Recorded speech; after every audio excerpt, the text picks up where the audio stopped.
Hai anak-anak, apa kabar semuanya? Baik, sehat, luar biasa.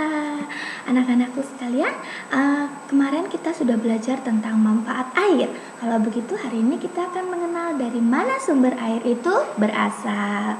Nah, hari ini kita akan lihat nih, di mana sih sumber air itu?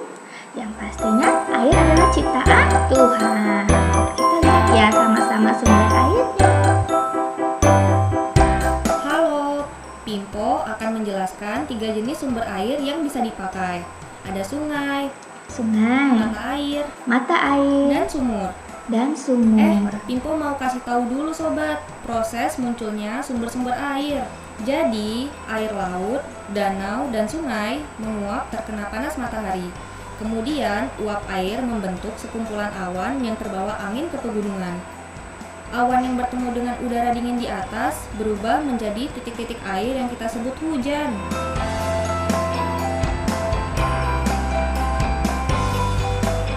Sungai merupakan sumber air yang ada di permukaan bumi. Sungai terbentuk oleh patahan bumi, sehingga lebih rendah dari daerah di sebelah kanan dan kirinya. Air mengalir melalui sungai dari sebuah sumber mata air di pegunungan. Air pada sungai dapat langsung digunakan jika terlihat bersih seperti di sini, sobat. Lalu, bagaimana ya jika air sungai kotor? Air yang kotor bisa diolah terlebih dahulu, sobat, agar bisa digunakan untuk keperluan sehari-hari. Nah, sekarang ayo cari tahu tentang sumber air yang kedua. Sekarang, Pimpo sedang berada di sumber air kedua, yaitu mata air. Mata air terjadi karena air hujan di pegunungan meresap dan mengalir ke daerah yang lebih rendah. Karena ada tanah rekahan akibat gerakan tanah, maka air keluar ke permukaan tanah. Mata air biasanya ada di tepi sungai, lereng gunung, dan pedesaan. Menyenangkan, karena jenis sumber air ini bisa langsung kita konsumsi, sobat. Sudah tahu kan, sobat, 2 sumber air yang ada?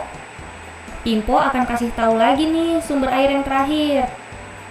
Sumber mata air terakhir adalah sumur. Sobat pasti sudah tidak asing dengan sumur. Di dalam tanah terdapat lapisan kedap air yang dapat menyimpan air.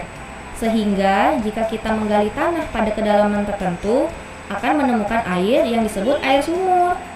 Ada beberapa jenis sumur, sobat. Sumur dangkal, sumur dalam, dan sumur artesis. Sumur dangkal dapat dibuat dengan menggali tanah atau mengebor tanah pada kedalaman 5 hingga 20 meter.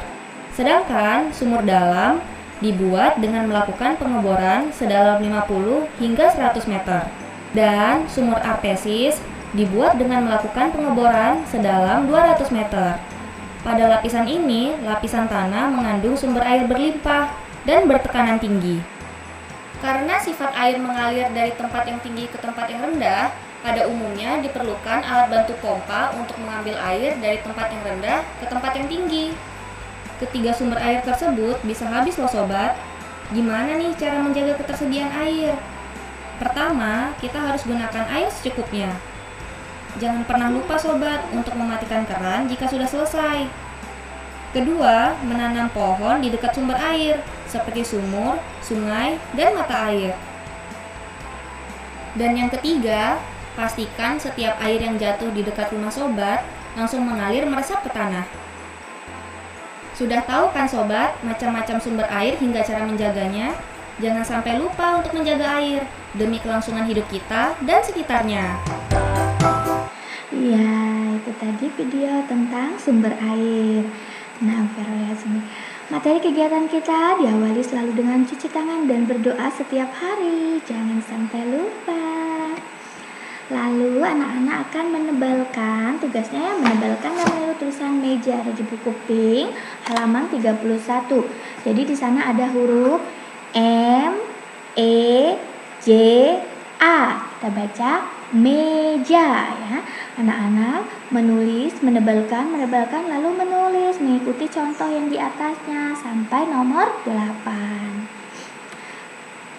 Kalau sudah, tugas yang lain adalah mewarnai gambar. Nah, untuk gambar ini, anak yang kena hujan ini, anak-anak boleh warnai dengan warna yang anak-anak suka. Terus rambutnya, baju seragamnya, boleh pakai baju seragam anak-anak yang warnanya hari Senin, Selasa, Rabu, ya, boleh.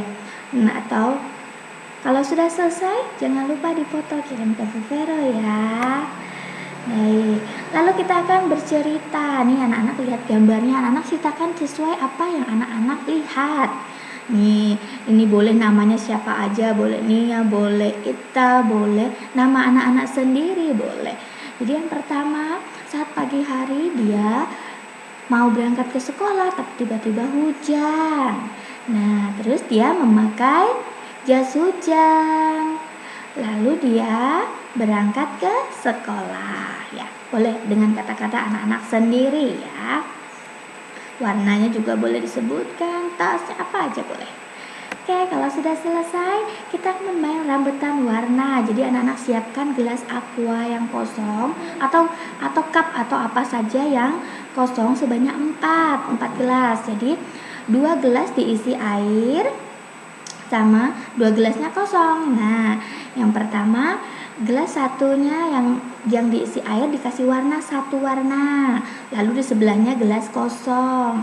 Di sebelahnya lagi dikasih warna yang berbeda ya, 2 warna. Kalau tadi merah dan sekarang yang kuning. Sebelahnya lagi kosong. Lalu kita lipat tisunya.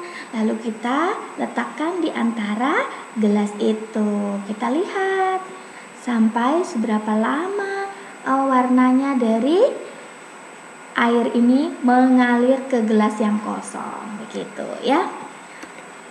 Baik, ini contohnya tadi rambutan warna. Jadi kita siapkan pewarna makanan dan gelas yang kosong ya. Ini jadi berpasangan, dia satu kosong, satunya diisi gitu. Baik, itu saja kegiatan kita hari ini. Selamat belajar. Dah.